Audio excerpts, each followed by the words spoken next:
India আৰু পাকিস্তানৰ cricket খেল হৈছিলে।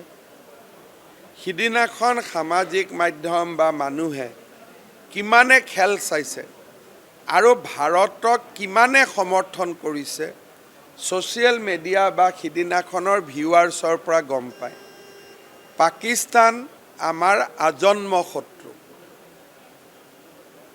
পাকিস্তানত মই 10 দিন কি কৰিলোঁ, মোৰ পত্নীয়ে কিয় পাকিস্তানত চাকৰি কৰিলে, ভাৰতত চাকৰি কৰাৰ পিছতো কিয় দৰমহা লৈ থাকিলে, মোৰ ল'ৰা ছোৱালী দুটাক আহোম যিটো ধৰ্মীয় ৰীতি নীতি আৰু হিন্দু ধৰ্মীয় ৰীতি নীতিৰ পৰা কিয় বাহিৰলৈ লৈ যোৱা হ'ল, এই প্ৰশ্নবিলাকে কংগ্ৰেছৰ লগতে অসমীয়া মানুহৰো বিবেক দৰ্শন কৰি আছে। গতিকে কিছুমানে ক'ব পাৰে, কিছুমানে ক'ব নোৱাৰে। ক'ব পৰা লোকৰ সংখ্যা নিৰ্বাচনলৈকে বাঢ়ি বাঢ়ি গৈ থাকিব।